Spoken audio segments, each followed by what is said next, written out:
अस्सलाम वालेकुम दोस्तों, क्या हाल चाल है। एयरपोर्ट के ऊपर पासपोर्ट बनाने का ऐलान हो गया, आपने ख़बर नहीं डाली।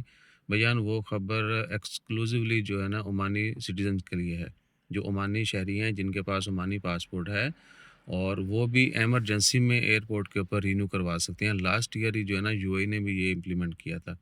विद इन मिनट्स जो है एयरपोर्ट के ऊपर आपको फाइनल मूवमेंट पता चले जी आपका पासपोर्ट जो है वो नियर एक्सपायरी है, तो आपको रिन्यू करवाना है, करवा सकते हैं। तो ओमान में भी करवा सकते हैं आप। कल 16 नवंबर से ऑनवर्ड जो है अनाउंसमेंट कर दी गई है, सिस्टम इम्प्लीमेंट कर दिया गया है, लेकिन सर्टन कंडीशंस हैं उसकी। ओमानी शहरी होना ज़रूरी है, और आपका पासपोर्ट अगर 6 महीने से कम बाकी है, और आपके पास कंफर्म रिटर्न टिकट है, ठीक है जी, होम कंट्री की, और उसके बाद आपका ओमान से बाहर जाना इमरजेंसी है, ठीक है ना। ये नहीं है कि जिसका भी दिल करे वो एयरपोर्ट पे जाके इमरजेंसी में रिन्यू करा के घर आ जाए या आगे चले जाए, वो नहीं।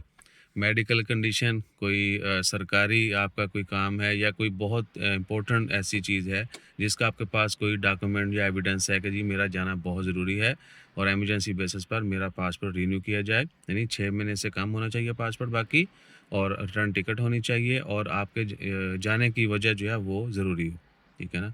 बहुत लाज़मी हो तो आपका पासपोर्ट एयरपोर्ट के ऊपर ही रिन्यू हो जाएगा, ठीक है ना। इसमें एक्सपर्ट्स के लिए फ़िलहाल कोई सर्विस नहीं है, और बाकी हमारी जब एम्बेसीज़ हैं तो हमें प्रियर यानी पहले से हमारे पास टाइम इनफ होता है, ठीक है ना।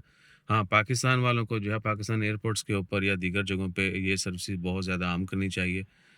सूरत हाल कुछ जगहों पे तो ऐसी भी है कि लोगों को अच्छा खासा ट्रैवल करके किसी बड़े ऑफिस में जाना पड़ता है, और वहाँ पे जो है उनको अपना पासपोर्ट रिन्यू करवाना पड़ता है, ठीक है। तो खैर हो इंशाल्लाह। पाकिस्तान में नादरा के ऑफिस तो तकरीबन हर तहसील में तो हैं ही हैं, तो मेरे ख्याल से ये नादरा के साथ ही ये फैसिलिटी भी देनी चाहिए पासपोर्ट की। तो या नादरा के ऑफिस में ही एक काउंटर जो है वो पासपोर्ट का लगा दें, तो मेरे ख्याल से फिर भी आवाम के लिए बड़ी सहूलत होगी। तो गवर्नमेंट शायद फ्यूचर में एक्शन लेगी, लेकिन क्योंकि उन्होंने भी स्पीड घट रखी हुई है और आवाम ने भी जल्दी नहीं आएगी, है कि नहीं?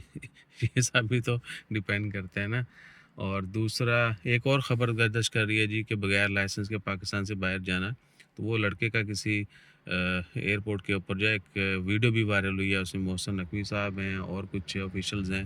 वो एक पैसेंजर से पूछ रहे हैं, जी आप अगर यूएई जा रहे हैं तो आपके पास लाइसेंस नहीं है, तो ये वो उसमें कुछ ज़्यादा क्लैरिफिकेशन नहीं हो सकता। वो ड्राइविंग के लिए जा रहा हो, तो उसके पास पाकिस्तान लाइसेंस नहीं है, तो उसको बाहर जाके ड्राइविंग ऑफ कोर्स वो फिर ज़ीरो से स्टार्ट करना पड़ेगी। तो इस तरह की मिली-जुली से जो है ना उसके ऊपर चल रहा है। हम देखते हैं, आज न्यूज़पेपर में थोड़ा खंगालेंगे, मज़ीद उसके डिटेल्स आ गई होंगी कि रियलिटी क्या है, फिर आपसे वो भी शेयर करेंगे कि उस बच्चे के साथ क्या हुआ है। और एक नया सर्टिफ़िकेट जो है स्किल सर्टिफ़िकेट, वो मैंने पहले भी आपसे शेयर किया था, तो उसकी इम्प्लीमेंटेशन 100% कल से हो रही, कल नहीं परसों से, आज 17 है, 19 नवंबर 2025 ऑनवर्ड जो है उसकी आगाज़ हो रहा है। जितने भी लोग स्किल्ड लोग जो हैं, जो वर्क वीज़ाज़ के ऊपर जाएँगे मुल्क से बाहर, उनके लिए वो सर्टिफ़िकेट लेना लाज़मी होगा, ठीक है ना। उसके मतलब भी डिटेल वीडियो डालेंगे। जज़ाकल्लाह, अल्लाह हाफ़िज़।